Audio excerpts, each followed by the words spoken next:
Hello बच्चों, class 10 के बच्चों, आज मैं करा रही हूँ आपको क्वेश्चन नंबर 11।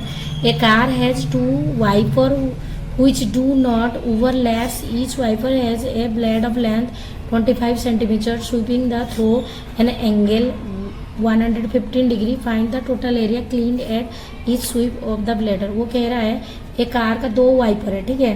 वाइपर है ना, जो कार का सामने लगी रहती है, जो बारिश में यूज करते हो, आप लोगों को पता होगा। डू नॉट ओवरलैप मतलब वो कह रहा है एक के डू नॉट ओवरलैप, एक के ऊपर एक मतलब नहीं है, अलग अलग है। Each wiper has bladed length 25। इनका जो ये लेंथ जो दिया ना, ये रेडियस है, और सीधी सी बात है ये थीटा है, और हमें यहाँ से एरिया निकालनी है। और कितने वाइपर है यहाँ पे? दो वाइपर है।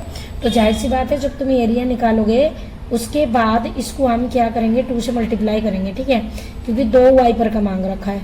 तो चलिए क्वेश्चन कराते हैं यहाँ पे। तो क्वेश्चन कर लिया पहले, जो रेडियस कितने दिए थे हमें, यहाँ पर हमारी रेडियस था 25 सेंटीमीटर, ठीक है। तो ये आ गया 25 सेंटीमीटर। थीटा कितने दिया था? थीटा दिया है 115 डिग्री, ठीक है। अब एरिया का फॉर्मूला लगा लो। एरिया का फॉर्मूला आएगा थीटा अपन में 360 डिग्री 360 डिग्री मल्टीप्लाई में पाई स्क्वायर। तो थीटा मेरी कितनी है? 115 अपन में 360 मल्टीप्लाई में पाई की वैल्यू नहीं दिया है तो 22 अपन में 7 लगाएंगे मल्टीप्लाई में पाई आर स्क्वायर। आर कितने दिया है? 25, और मल्टीप्लाई में यहाँ पे 25। अब जो जो कट रहा है इसको हम काट देंगे। अब काटने के बाद इसका रिजल्ट निकालेंगे। ये सारे को अब काट लेना, काटने के बाद इसके रिजल्ट निकल कर आ जाएगा। और इन सब में मैं इसमें से 2 मल्टीप्लाई कर देती हूँ, क्योंकि इसमें कितने वाइपर थे? 2 वाइपर थे। इससे 2 मल्टीप्लाई करके जितने तक हो सकता है आप काट लो, उसके बाद मल्टीप्लाई करके डिवाइड करके पॉइंट में आंसर निकाल देना, ठीक है। तो सबसे पहले मैं ये 2 से कट आउट करती हूँ, तो कितना आएगा? 2 1 2, 2 8 16 और 0 आ जाएगा, ठीक है। अब ये ज़्यादा से ज़्यादा किससे 5 में कटेंगे, तो ये हो गया 5 3 15 और 3 बच जाएंगे 30। तो कितना आएगा? 5 6 30। अब इसमें कर लो 5 2 10 एंड 5 3 15। अब इसमें से कोई भी नंबर नहीं है जो इसमें कट होगा, तो आप लोगों को सीधे से मल्टीप्लाई करनी है 23 22 25 एंड 25।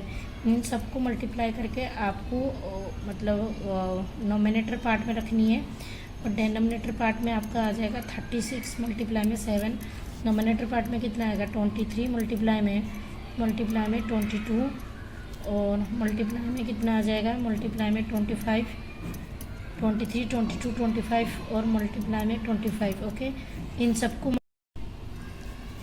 तो यहाँ पे इसको इस पर मल्टीप्लाई करेंगे तो कितना आ जाएगा? ये आ जाएगा 252, ठीक है।